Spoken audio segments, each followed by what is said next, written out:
Pet Life Radio. This is Pet Life Radio. Let's talk pets.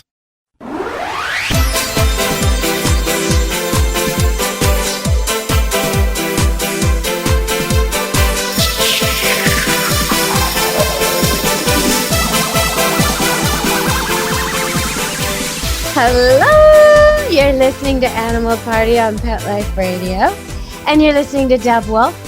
And I'm coming to you from Camp Good Dog in the Pacific Northwest. Yeah, it's a beautiful day. It's not hot yet. It's just starting to feel like spring. Hummingbirds are returning. The pond isn't frozen anymore. But I know that some parts of the world are going to face the heat a lot sooner than I will. And we will too. So we're going to cover some of those good products for when it gets warm, when it gets hot.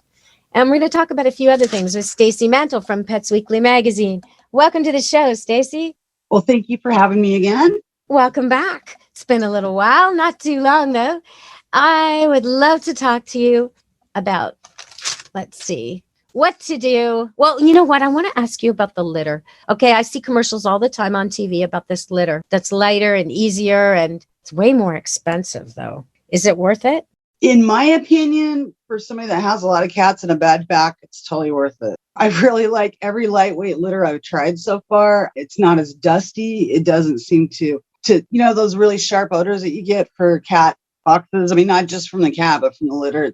It's always intended to mask. And I hate that. This actually helps. The lightweight seems to cover up the scent better without over perfume. Does that make sense? Yeah. I have one cat of 7 who just reeks.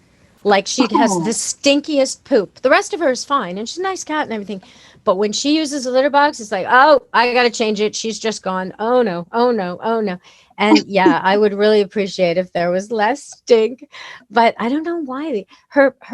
What she leaves behind is about double the size of a normal cat also. So I think, I don't know what's going on with her, but she's perfectly healthy. I guess like people, they're all different. Some are smelly cats, like that cat song from Friends, Smelly Cat, and some are not. So, okay, so the light litter, you think it's worth it. It is about triple the price though, isn't it? I just never noticed that it was triple the price. I mean, it is a couple of dollars higher. I've used like the Purina lightweight. Dr. Elsie's has a great one. Arm & Hammer has a great one. It seems like there's tons of them coming out. Those are all pretty much the same price. I mean, it's about a third of what the normal litter weighs. I had actually used a couple of them, for the last 3 or 4 months, and I ran out and had to go pick some up. And my husband got the normal kind that we usually get. I could not lift the tin anymore. It was just ridiculous. I mean, because we get those big 40-pound boxes, you know? Yeah, I know them well. And the tough part is like lifting them up above the lip of the cart and then up above the lip of your car. And then the stupid boxes have these stupid handles that are like cardboard that aren't sufficient for the weight of the box. So normally one of those handles breaks through. Yes. And then the trail gets wet because I live in a place that's wet. So now I have a trail of slushy grossness. Yeah, no, it's not ideal the way. And if you want to spring for the plastic, nice container, then again, you have to pay more. It's always more. So there's not really an affordable litter choice for me because I have 7 cats. I need a lot of litter, but I'm kind of tempted to try it just to see how well it works. Trying. Yeah, I think you'd actually really like it. It seems to last longer than the regular litter. Oh, really? So that's a selling point. So that may help offset the cost a little bit because I've got 7 as well, as you know, and I go through a ton of litter. We have, 9 boxes around here. And it's keeping the dogs away and making sure. But really, the dogs don't bother it anymore or as much. They still will try to get in the rooms if there's, if they sense something. But if we do our normal twice daily cleaning, it's not a big issue. You just made me realize, okay, so you also have self-cleaning litter boxes, but not the kind they sell. Yeah, we don't want our dogs eating our cat poo. Even though they seem to think it's a delicacy, it can make worms go back and forth. It can cause all kinds of problems. And actually, it's just gross. Do you want to kiss your dog after he's been eating cat food? No, you don't. And when you see your dog with the little telltale signs of the litter on his nose, oh, no. So I have my cat litter boxes strategically turned away and behind baby gates and things like that. You can put them up on a shelf. If you are contemplating switching litters, like we're suggesting this great litter, try first to keep, you should have 2 boxes Keep one box the same as you've always had it. And then the new box, the new litter, go half, just to make sure they're okay. If the litters can be combined. If not, go with the new one in one box and the old one in the old box. Because if you find your cat won't use it, you don't want to find that out by stains on the carpet that then become a habit. No, that's for sure. And the litters are all different. I mean, there's so many choices out there. There's like chemical litters. There's all natural shaving type litters. There's peels and skins, and your cat may like one over another. So you definitely don't want to throw your cat off their game.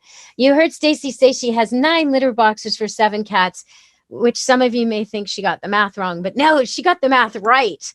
If you have 9 litter boxes for 7 cats, it's like having 20 stalls for 18 women.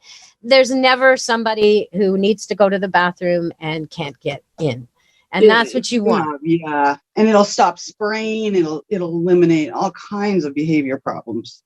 If you have less litter boxes, you have to have total cat harmony. You have to have no bully. And you have to have the boxes placed all over the place so nobody can block them all. Now, that's tricky too, because usually people want all their litter boxes in some tucked away corner all together. And that means one cat can look innocent, but be blocking all the others from using the litter boxes. And then you get into a situation where you're mad at the wrong cat and you got a problem. So always have more litter boxes than cats. And if you change litter, keep one box the same. Okay, so we're going to go to break and we're going to come back. And I'm going to ask you about gene kits. This is the latest thing. And I've been approached by a couple companies. And I'm kind of toying with the idea of testing all my breeding dogs. And there's kits for dogs, there's kits for cats. How do you know which way to go? Well, we'll come back on Animal Party Pet Life Radio with Stacy Mantle.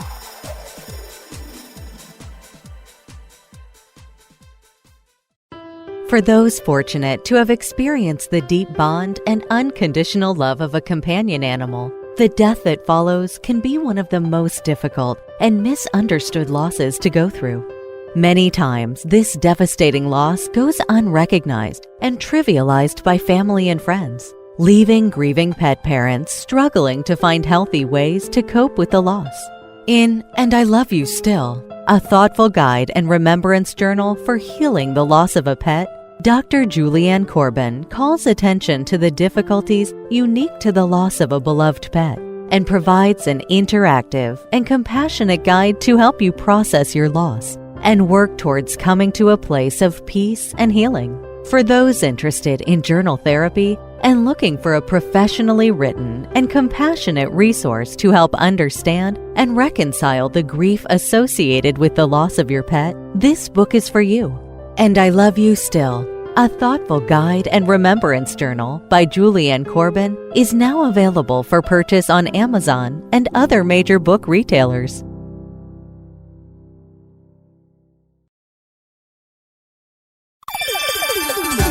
Let's Talk Pets on PetLifeRadio.com.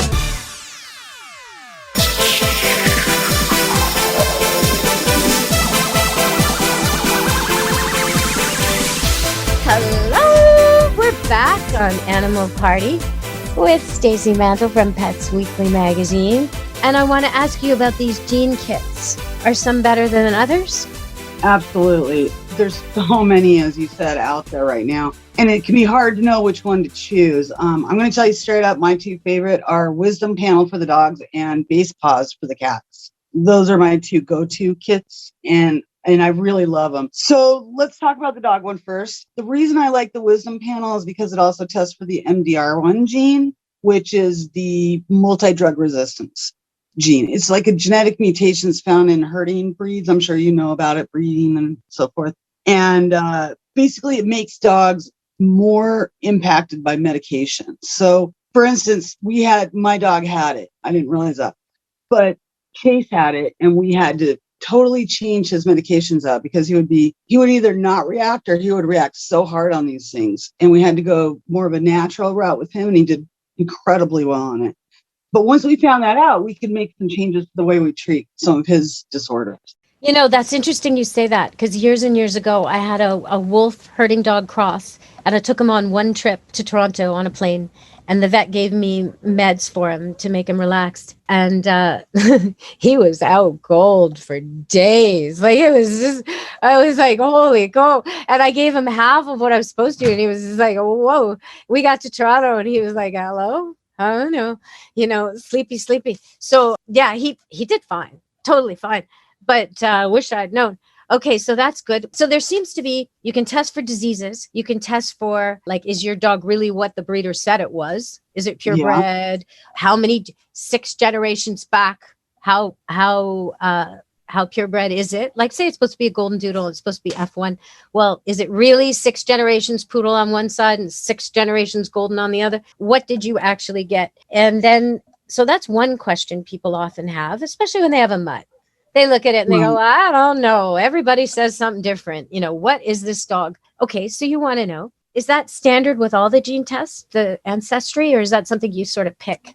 It is pretty standard across the board from all the ones that I've done and seen. Okay. The one thing that you want to focus on is how accurate are they? You'll see a lot of breeders be very, very put out because their dog didn't come back what they said it came back at, or what they thought it would come back as. I always adopt. So, I always have mutts. So I'm always interested in just what kind of dog are they and how did they become this way? And the reason I'm interested is because it's going to impact their behavior. Because as you know, every breed has certain traits that go back into their behavior and can impact it today. So like Chase was a herding dog. He loved to herd. He didn't look like a herding dog though. He came back as a Chow Chow mix with a Chinese Shar Pei and what was the other one? A Keeshond. Keeshond. Keeshond is a herding dog. Yeah. Okay. So that's where the herding instinct came from. And the Chow, of course, that was his aggression. I think I love Chows, but they do tend to be a little snappy. And the Keeshond is, the guard dogs.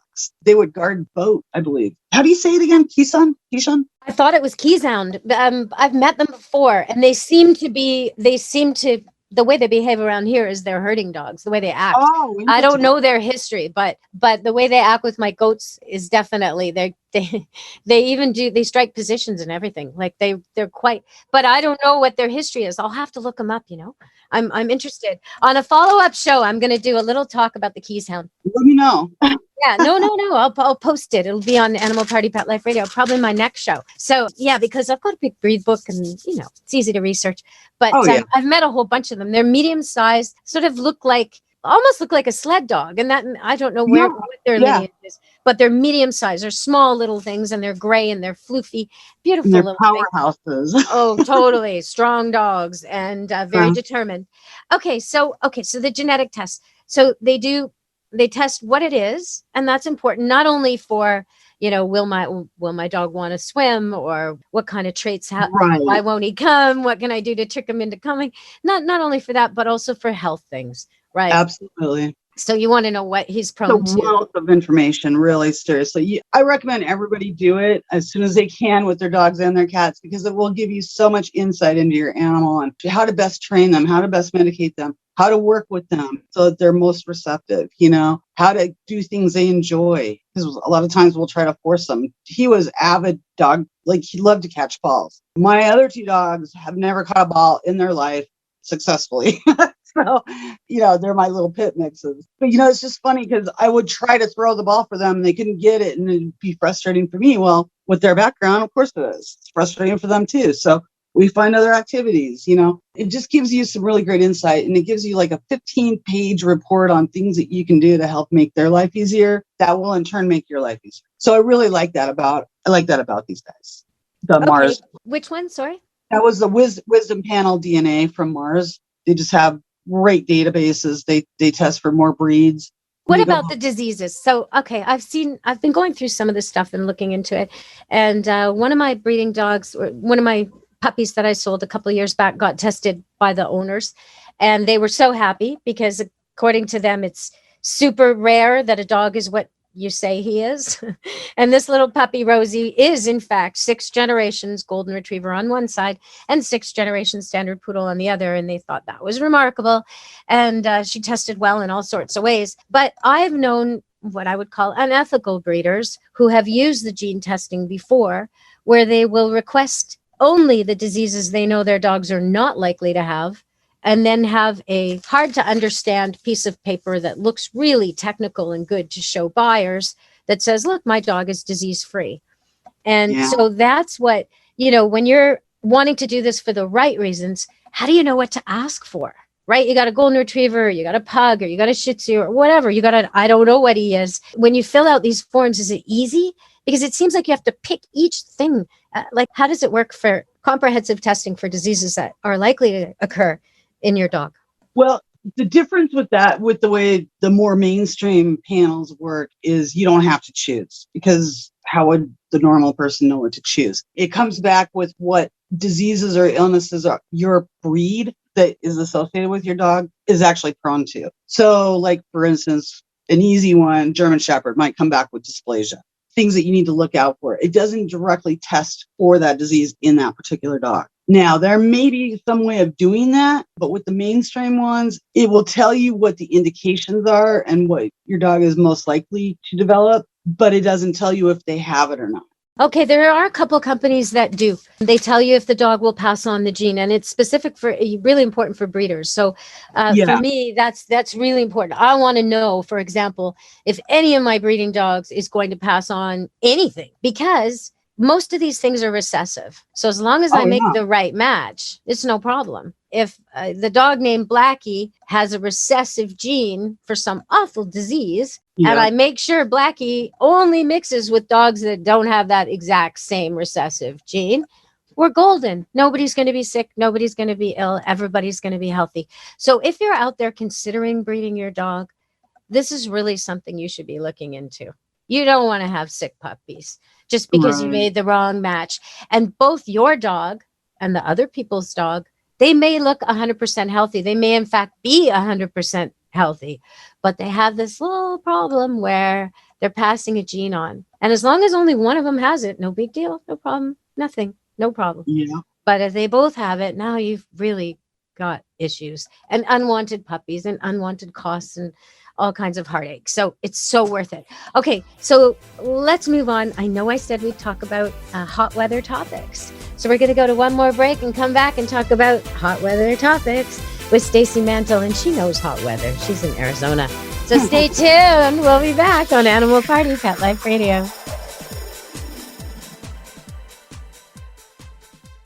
Take a bite out of your competition. Advertise your business with an ad in Pet Life Radio podcasts and radio shows. There is no other pet-related media that is as large and reaches more pet parents and pet lovers than Pet Life Radio. With over 7 million monthly listeners, Pet Life Radio podcasts are available on all major podcast platforms, and our live radio stream goes out to over 250 million subscribers on iHeartRadio, Odyssey, TuneIn, Stitcher, and other streaming apps.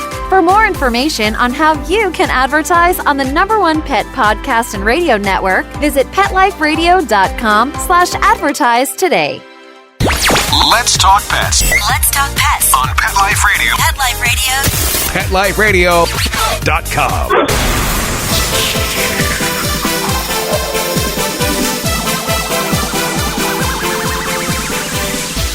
Hello, we're back on Animal Party Pet Life Radio. And, well, let's see. There's a good news story I wanted to share with you. There was this rescue situation where they had to take a dog and a cat away from a home that was really not taking care of them.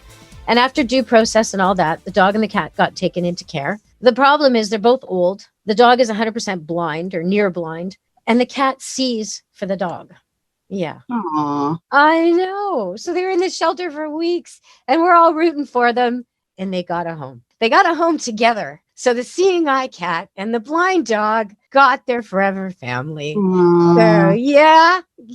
And I know a lot of times people who are pro-dog, anti-cat say, well, I got one word, one phrase for you. One thing you'll never see is a seeing eye cat. Ha, ha, ha. Yeah, well, this cat sees for this dog. It goes where the dog needs to go and meows. It also nudges it with its body. It will like walk over to the dog's food, walk over to things, walk over to doors, push it as through things. I mean, it's a seeing eye cat. There's no question. And no one taught it to do this. It just does this because it likes the dog. So I've seen dogs do this for each other without being trained. a couple of times. I had a blue heeler who didn't even like my Rottweiler. And she did it for him after he had a stroke and went blind suddenly. He would be out in the backyard barking, all confused, and she'd go out there and hurt him inside. Come on, old guy, just move this way. She'd sort of nudge him with her head and push him in like a cow. He was grateful, you know. So animals can be amazing, and I'm so glad these people in Alberta rescued this BC dog and cat. So they had a little journey, but now they've got a nice family home. All right, so let's talk about hot weather. I know you've got hot weather a lot more than I do. What do people need to do to keep their animals cool and comfortable? First of all, keep them indoors. I mean, that's going to be your first for extreme heat for like what we deal with down here in Arizona. Same with the humidity in the east. Do as much as you can to keep them indoors. It's just safer for you. It's safer for them. These heat things come along and, something can happen. It's just, there's a lot of horrible things that can happen in the heat. Well, the car, never leave an animal in the car. That's number one. Exactly. And it goes so fast, minutes. It's so fast. And then, if your animal, just like we've said before in cold weather, if your animal's used to cold weather and now there's a heat spell, a heat wave, even though it may not seem extreme, it may not be Arizona heat wave.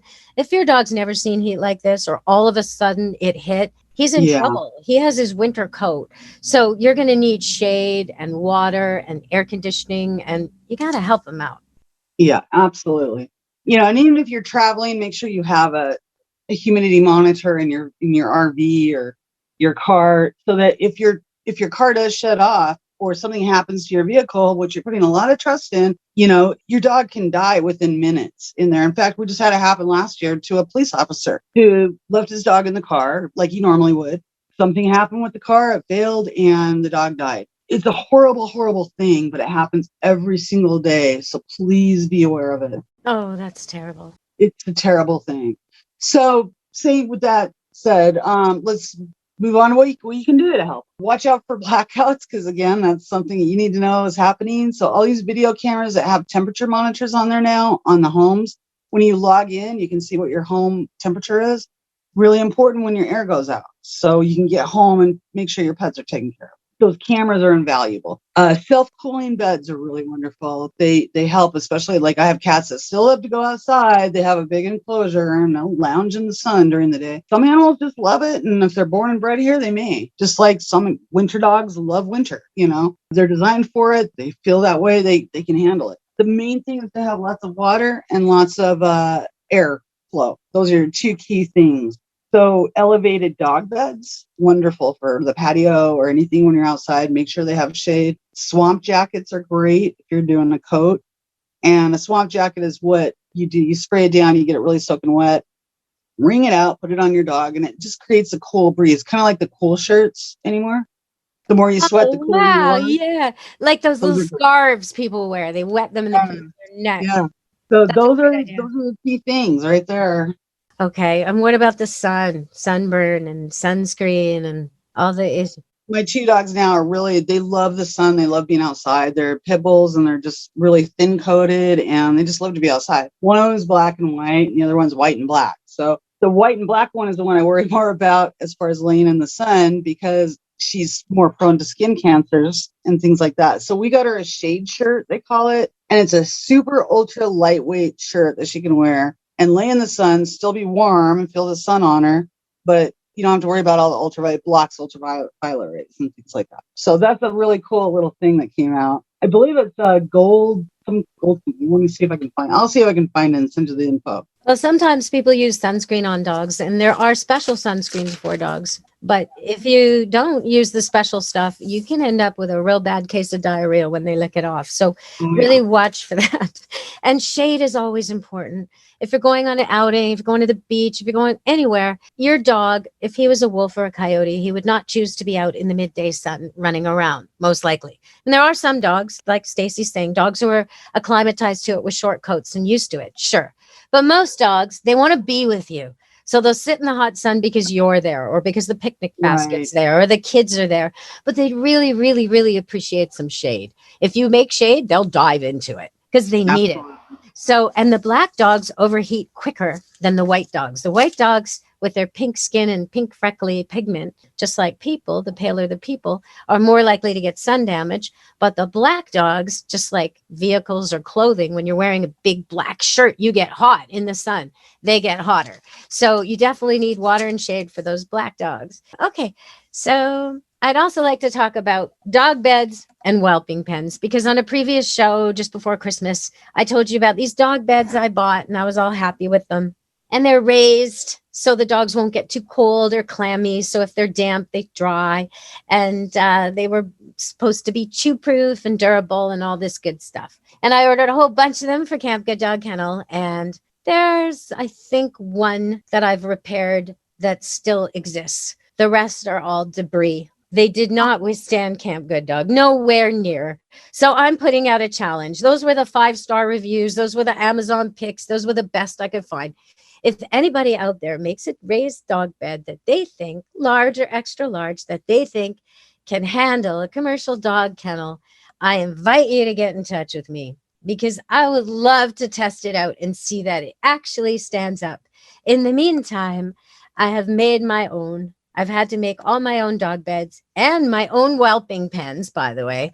So if you're a maker of a whelping pen and you think you can stand up to Camp Good Dog, which is actually not a huge extreme use, my whelping pen use. It's just a normal 50 to 60 pound mama with her normal litter, and yet they don't stand up. They do not stand up. The piggy rails fall off. The edges get bent or chewed. The finish wears off. They don't stand up. And then they stand up a little better than the dog beds. The dog beds are toast. They're chewed to pieces. The frames break. The fabric gets destroyed.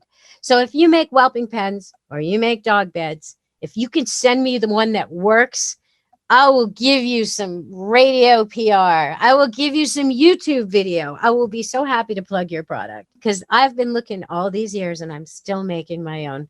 So Stacy, what do you think about that? I would love to see one too. I think an indestructible pet bed is sort of an oxymoron. It's rates right up there with military intelligence, doesn't exist. Nobody ever knows really what it does. Dogs are just super aggressive. That's just the way it is. Same with dog toys. Indestructible dog toys don't exist, but there are some that are better than others. And I will say that. It's just, I would understand if I had made the mistake and put a particularly mouth chewing dog puppy into the pen and they'd gone at it like a toy. I would understand. But I'm just talking about claws, normal up and down. Like they're just not handling it. They're not handling the weight of a couple dogs jumping on them. They're just not. Are you looking for like a elevated bed then? The elevated frames? Yeah. Have you checked out Canine Ballistics? They have a great one. Well, I'll check it out. I will. Yeah. Because I have not tried it, but I've heard great things about their beds. Oh, you haven't tried it. Oh, so you set me up to try it. Yeah, I know. But, Orvis has a good one too. And I really like theirs. Which one? Orvis Tough Chew. So, can you spell it? Yeah. Orbis. Okay, Orvis. Tough Chew is it's just a more indestructible bed. Okay. It's not indestructible. It's more sturdy, I guess, or I don't know. It's your dog's less likely to destroy it. Okay, so I did mention coyotes briefly today, because I was saying that if a wolf or coyote were to choose an outing, he would not go out in the midday sun on the beach.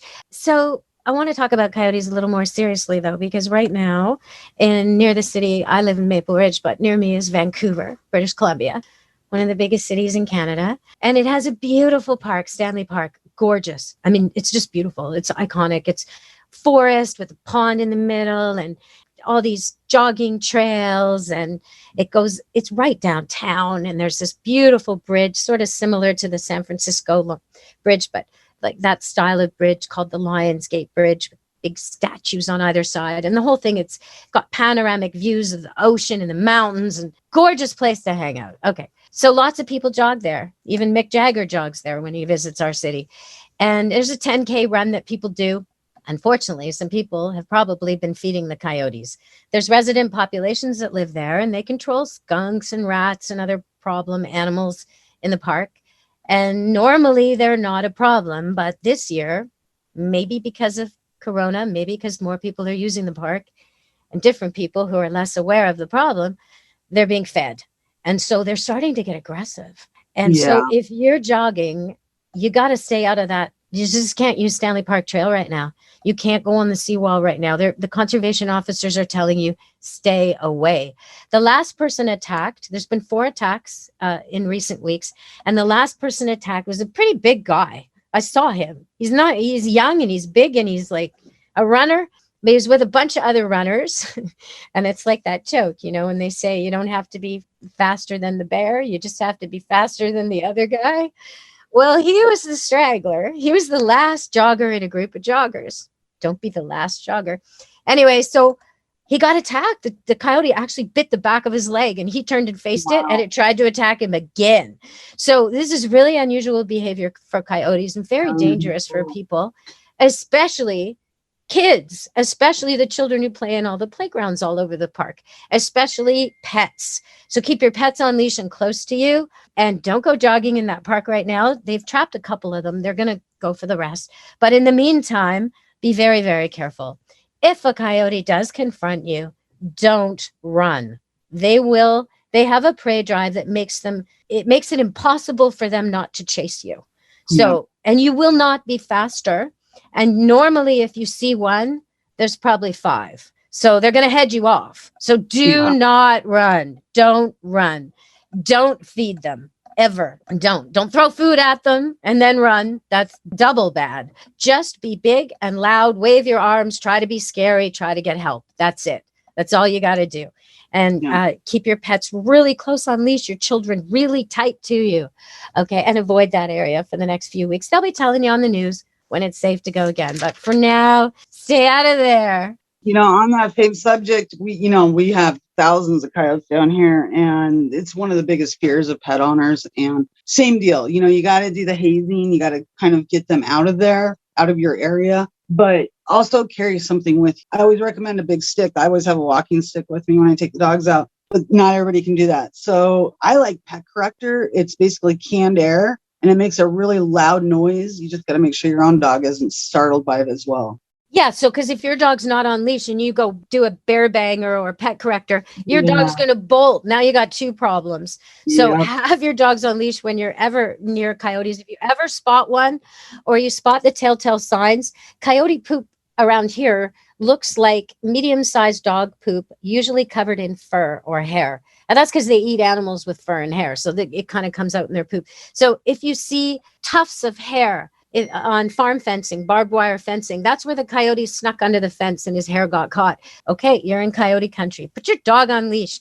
Be careful, you guys. Coyotes are amazing. They're so much smarter than your dog. And they will see your dog as either food or a competitor. Nothing else. Maybe a mate, which is even worse.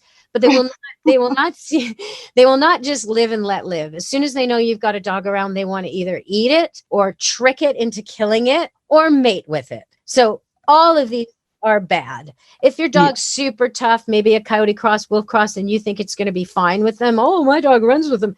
Okay, does he now have heartworm? Because they do. You don't want your dog anywhere near them. They will feign lameness. They will feign friendliness. They will send the one in heat out. They'll do anything to trick your dog into an ambush, and your dog will fall for it. So, well, most dogs. My wolf cross never did, but my Rottweiler sure would have. So, really think about this.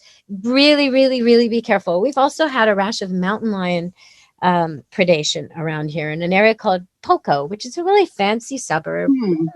Nice houses, and they do have bear problems there, but they don't usually have cougar problems. And lately there's been footage of 3 or 4 cougars sauntering down midday down a subdivision, caught on outdoor cameras. There's been 1 pug gone, just taken, gone. There's been another one, a little dog that survived, terribly mauled, looks a mess, but it will survive. And lots of different incidents with people having to try and rescue their pets and chase the cougars. Cougars can scale anything. So can coyotes. Coyotes can jump like you wouldn't believe. So because you think your 8-10 foot fence, your condo fence is protecting your little puppy or cat, it's not. The animals that we're talking about can jump in, scoop up your pet and jump out again, and you won't even know they've been there. So if you've got cougars or coyotes in your neighborhood, please keep your pets with you. Go out with them for potty breaks. I can't stress that enough. Yeah, we had a situation where one of our terriers was attacked by a coyote, and luckily it was my parents' terrier. And luckily they walked outside right when the coyote was leaping the wall or trying to with the dog, and he survived it, thank God. But yeah, 1 second later, the dog would have been gone, and we wouldn't have known what happened to him at all. I mean, it's just a horrible thing. Okay. Well, I didn't want to end on a sad note. I want to end on a happy note. There's another story about the snow, and that I saw on the news recently, that someone realized that their cat didn't like snow because there was one paw. The door was open, and there was one paw print, only one paw print. The cat put his paw in the snow and went, no, thank you. Went back inside. So there was a video on TikTok the other day about a cat that just went out for the first time to see snow in Texas. Or maybe it wasn't in Texas. I don't know where it was at. Anyway, it was really deep snow, and he was on leash and he was on harness, so no big deal. But he walked off and thought it was amazing stuff, and walked up on the balcony and jumped off into the snow and just disappeared. Luckily, they had the leash on him, but they got him out right away. But that was his experience with snow. It was so funny. Wow. I love snow, and so do dogs, and some cats do too. I had a cat who used to go out and almost breakdance in it. She would roll around in it and chase things, and a lot of kittens like it too. But do be careful if you've got weather extremes, whether it be hot or cold. Make sure you feel the ground. Imagine what it would be like to walk barefoot. Look at your animals. Think about what you're wearing. Are you wearing a lot more than them or a lot less? Because that's not fair. If you're going for a run in the heat of the day and your dog isn't used to it, rethink that one. Okay. If you're going for a run and it's freezing cold, rethink that. Your animal isn't set up for this. There's a right time of the day for this. There's a right day to go for this. And you can always just go for a leisurely walk around the block. That's the thing. Instead of going for, say you want to go for a run and you're not sure if your animal can handle it, well, go around the block. You can always go twice, 3 times, 4 times. But each time you come around, you have an opportunity to stop. And that's really important. And for puppies, when puppies first come to your house, they need to know where you live. They don't want to go on a long walk. They want to go 2 doors away, turn around, come home. 3 doors away, turn around and come home. Work up to around the block. And eventually, when your puppy's really sure where he lives, he'll want to go adventuring with you. Okay, so I guess that's it for our hot weather show.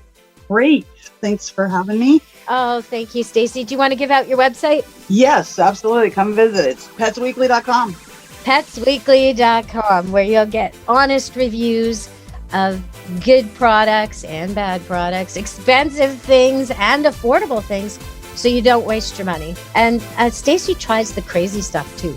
We've done shows before on like what outrageous things people get, and maybe that's what we'll do next time you come on. Outrageous pet products. We'll be doing that next time, Stacy. Another one.